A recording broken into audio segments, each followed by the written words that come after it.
Indonesia, tanah air tercinta, adalah bukti nyata kekuatan persatuan. Kita adalah bangsa yang terlahir dari ribuan pulau, ratusan budaya, dan beragam bahasa. Namun, di tengah keberagaman yang luar biasa ini, ada semangat yang menyatukan kita, wawasan kebangsaan. Wawasan kebangsaan adalah benang tak kasat mata yang mempersatukan kita, kesadaran bersama yang mengingatkan kita bahwa kita adalah satu rakyat, satu bangsa, satu Indonesia. Wawasan kebangsaan bukan hanya konsep abstrak. Wawasan kebangsaan adalah jiwa yang mengalir dalam nadi bangsa kita, mengobarkan semangat persatuan, dan memandu perjalanan kita menuju masa depan yang lebih cerah. Wawasan kebangsaan adalah fondasi persatuan kita, kompas yang mengarahkan langkah kita, dan obor yang menerangi jalan kita. Tanpa wawasan kebangsaan, Indonesia akan menjadi mosaik yang hancur, simfoni yang terhenti, dan permadani yang terkoyak. Wawasan kebangsaan lebih dari sekadar sejarah bersama. Wawasan kebangsaan adalah kekuatan hidup yang membentuk masa kini dan membimbing masa depan kita. Wawasan kebangsaan adalah keyakinan teguh pada kekuatan bersama, pemahaman bahwa keberagaman adalah aset terbesar kita, dan komitmen untuk menjaga cita-cita luhur bangsa. Wawasan kebangsaan adalah semangat gotong royong yang telah membawa kita melewati berbagai tantangan. Saat kita menghadapi kompleksitas abad ke-21, wawasan kebangsaan tetap menjadi fondasi dan cahaya penuntun kita, memastikan Indonesia berdiri tegak dan bangga di panggung dunia. Kisah wawasan kebangsaan terukir dalam setiap serat kelahiran bangsa kita. Ini adalah kisah tentang perjuangan, pengorbanan, dan pada akhirnya kemenangan. Ini adalah kisah yang dimulai dengan kesadaran bahwa kita, terlepas dari perbedaan kita, dipersatukan oleh penjajah yang sama dan kerinduan bersama akan kebebasan. Kesadaran ini memicu api di hati para pahlawan kita, api yang pada akhirnya akan membakar belenggu penjajahan dan melahirkan Indonesia yang merdeka. Tahun 1948 menandai momen penting dalam perjalanan kita menuju kemerdekaan. Saat itulah Budi Utomo, organisasi nasionalis Indonesia pertama, didirikan. Peristiwa ini menandai kebangkitan kesadaran nasional, kesadaran bahwa kita adalah bangsa Indonesia. Api nasionalisme terus berkobar mencapai puncaknya dalam Sumpah Pemuda yang monumental pada tahun 1928. Peristiwa bersejarah ini menyaksikan para pemuda dari seluruh Nusantara berikrar setia kepada satu bangsa, satu bahasa, dan satu tanah air Indonesia. Benih wawasan kebangsaan telah ditaburkan, dan perjuangan untuk kemerdekaan kini hanyalah masalah waktu. Lahirnya sebuah bangsa adalah momen yang penting, tetapi ujian sebenarnya terletak pada membangun masyarakat yang mencerminkan cita-citanya. Bagi Indonesia, ini berarti mengabadikan semangat wawasan kebangsaan dalam fondasi kebangsaan kita. Hal ini mengarah pada lahirnya Pancasila, 5 dasar negara kita, dan Undang-Undang Dasar 1945, landasan sistem hukum dan politik kita. Dua pilar ini berdiri sebagai bukti komitmen kita terhadap persatuan, keadilan, dan demokrasi. Pancasila dengan penekanannya pada ketuhanan yang Maha Esa, kemanusiaan yang adil dan beradab, persatuan Indonesia, kerakyatan yang dipimpin oleh hikmat kebijaksanaan dalam permusyawaratan perwakilan, dan keadilan sosial bagi seluruh rakyat Indonesia, memberikan kompas moral dan etika bagi bangsa kita.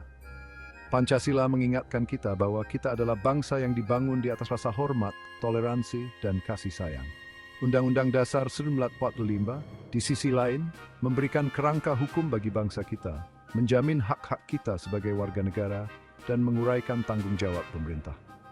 Bersama-sama, Pancasila dan Undang-Undang Dasar 1945 membentuk dasar identitas Indonesia, memastikan bahwa wawasan kebangsaan bukan hanya aspirasi tetapi kenyataan yang hidup. Kekuatan Indonesia tidak terletak pada penindasan perbedaan kita, tetapi pada kemampuan kita untuk menerimanya. Kita adalah bangsa yang terdiri dari lebih dari 300 suku bangsa, berbicara lebih dari 700 bahasa dan menganut berbagai agama. Namun, di tengah keberagaman ini, kita berdiri bersatu sebagai satu bangsa, terikat oleh semangat Bhinneka Tunggal Ika, persatuan dalam keberagaman. Prinsip ini yang tercantum dalam lambang negara kita, Garuda Pancasila, adalah bukti kebijaksanaan para pendiri bangsa kita dalam mengakui bahwa perbedaan kita bukanlah kelemahan, tetapi sumber kekuatan. Konsep Bhinneka Tunggal Ika terkait erat dengan prinsip NKRI, Negara Kesatuan Republik Indonesia. Prinsip ini menekankan keutuhan wilayah Nusantara, menolak segala upaya untuk memecah belah persatuan kita. NKRI adalah simbol yang kuat dari identitas kolektif kita, mengingatkan kita bahwa kita adalah satu bangsa, dari Sabang di barat hingga Merauke di timur. NKRI adalah perekat yang mempersatukan Nusantara kita, fondasi tempat persatuan kita dibangun. Bagian 5, simbol kebanggaan, perwujudan identitas nasional. Simbol nasional lebih dari sekadar representasi visual. Simbol nasional adalah perwujudan yang kuat dari sejarah, nilai, dan aspirasi suatu bangsa. Simbol nasional membangkitkan rasa bangga, persatuan, dan kepemilikan di antara warga negara. Di Indonesia, simbol nasional kita, bendera merah putih, bahasa Indonesia, lambang Garuda Pancasila, dan lagu kebangsaan Indonesia Raya, adalah pengingat yang kuat akan identitas bersama kita dan pengorbanan yang dilakukan untuk kemerdekaan kita. Setiap simbol memiliki makna yang dalam. Merah putih, dengan desain merah dan putihnya yang sederhana namun mendalam, melambangkan keberanian dan kesucian, melambangkan darah yang tumpah untuk kemerdekaan kita dan aspirasi kita untuk masyarakat yang adil dan merata. Bahasa Indonesia, bahasa nasional kita, yang lahir dari kobaran api gerakan nasional, berfungsi sebagai kekuatan pemersatu, menjembatani kesenjangan budaya dan mendorong komunikasi dan pengertian di antara penduduk kita yang beragam. Garuda Pancasila, dengan penggambaran burung Garuda mitos dan tulisan Bhinneka Tunggal Ika, mewujudkan komitmen kita terhadap persatuan dalam keberagaman. Terakhir, lagu kebangsaan Indonesia Raya, dengan melodi yang menjulang tinggi dan lirik yang menggugah, mewakilkan bangga negara Nusantara. Mengingat tuai bersetuju buat siumenguyan sodin mengindikis. Bagian 6.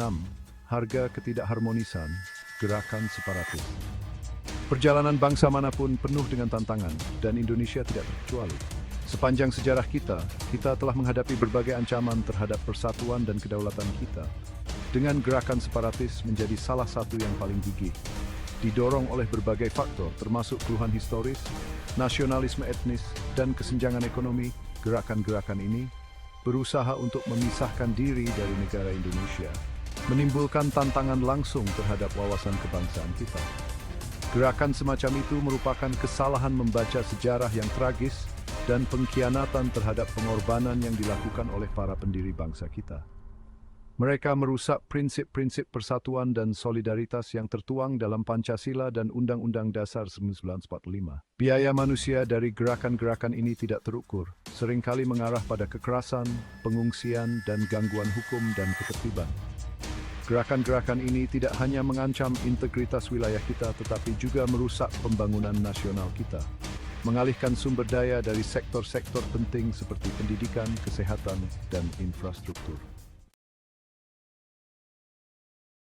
Bagian 7. Ancaman dari dalam radikalisme dan intoleransi. Sementara gerakan separatis menimbulkan ancaman eksternal terhadap wawasan kebangsaan kita, radikalisme dan intoleransi merupakan bahaya yang lebih berbahaya, ancaman yang berasal dari dalam masyarakat kita sendiri. Ideologi-ideologi ini, yang seringkali dipicu oleh interpretasi sempit tentang agama atau keyakinan politik, berusaha untuk menabur perselisihan di antara orang Indonesia, merusak jalinan masyarakat kita yang majemuk. Radikalisme, dengan penekanannya pada kekerasan dan ekstremisme, sama sekali bertentangan dengan nilai-nilai Pancasila dan ajaran semua agama. Intoleransi, di sisi lain, memanifestasikan dirinya dalam berbagai bentuk, dari diskriminasi terhadap kelompok minoritas hingga ujaran kebencian dan hasutan untuk melakukan kekerasan. Ideologi-ideologi berbahaya ini, jika tidak dikendalikan, berpotensi untuk menghancurkan jalin bangsa kita, mengikis kepercayaan dan keharmonisan yang telah dibangun dengan susah payah selama beberapa dekade. Bagian 8. Tidak menghormati yang sakral, pelanggaran terhadap simbol negara. Simbol nasional bukan sekadar benda mati. Simbol nasional adalah representasi yang kuat dari identitas, nilai, dan aspirasi suatu bangsa. Tidak menghormati simbol-simbol ini bukan hanya tindakan vandalisme, tetapi serangan langsung terhadap semangat wawasan kebangsaan. Tindakan semacam itu, baik yang disengaja maupun karena ketidaktahuan, menunjukkan pengabaian yang mencolok terhadap pengorbanan yang dilakukan oleh para pahlawan kita dan kurangnya pemahaman tentang apa artinya menjadi orang Indonesia. Tindakan tidak hormat dapat mengambil banyak bentuk, dari menodai bendera merah putih hingga menyalahgunakan lambang Garuda Pancasila untuk keuntungan pribadi. Tindakan semacam itu, apapun motivasinya, tidak memiliki tempat dalam masyarakat Indonesia. Tindakan tersebut merusak rasa persatuan nasional kita. Menambah seselesai di Indonesia, dotting publis forcing point infinite. Bagian 9, menjaga masa depan kita, pendidikan dan wawasan kebangsaan. Tugas menjaga dan memperkuat wawasan kebangsaan bukanlah tanggung jawab pemerintah semata. Tugas ini merupakan tanggung jawab kolektif yang dipikul oleh setiap warga negara Indonesia. Pendidikan memainkan peran penting dalam upaya ini. Dengan menanamkan pemahaman yang mendalam tentang sejarah, nilai-nilai, dan prinsip-prinsip dasar bangsa kita pada generasi muda, kita dapat memastikan bahwa semangat wawasan kebangsaan terus berkobar untuk generasi-generasi mendatang. Pendidikan tidak boleh terbatas pada pembelajaran hafalan tentang fakta dan angka. Pendidikan harus mendorong pemikiran kritis, empati, dan penghargaan yang mendalam terhadap semboyan bangsa kita, Bhinneka Tunggal Ika. Kita perlu mengajarkan anak-anak kita tidak hanya tentang peristiwa masa lalu, tapi juga tentang nilai-nilai yang mendasari peristiwa tersebut. Semangat persatuan, pengorbanan yang dilakukan untuk kebebasan, dan pentingnya toleransi dan pengertian.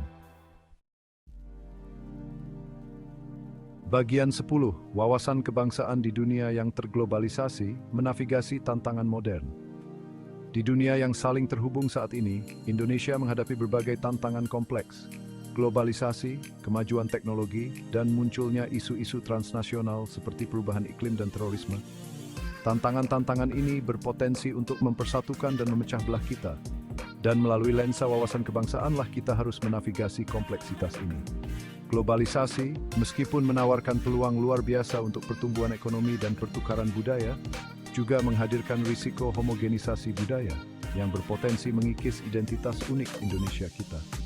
Sangat penting bagi kita untuk merangkul globalisasi dan secara bersamaan menjaga warisan budaya kita, memastikan bahwa tradisi dan nilai-nilai kita tidak tersapu oleh arus globalisasi. Bagian 11, kesimpulan ajakan untuk persatuan dan patriotisme. Wawasan kebangsaan, pandangan nasional kita bukanlah sekadar konsep abstrak. Wawasan kebangsaan adalah jiwa bangsa kita. Wawasan kebangsaan adalah semangat persatuan yang mempersatukan kita, kompas yang memandu perjalanan kita, dan fondasi tempat masa depan kita bertumpu. Saat kita menavigasi kompleksitas abad ke-21, lebih penting dari sebelumnya bagi kita untuk berpegang teguh pada prinsip-prinsip wawasan kebangsaan, merangkul keberagaman kita, menjaga persatuan nasional kita, dan bekerja sama untuk membangun masa depan yang lebih cerah bagi seluruh rakyat Indonesia. Mari kita ingat pengorbanan para pahlawan kita yang berjuang tanpa lelah untuk Indonesia yang kita nikmati saat ini. Mari kita hormati warisan mereka dengan menjunjung tinggi nilai-nilai yang mereka junjung tinggi, persatuan, toleransi, dan cinta yang mendalam untuk tanah air kita.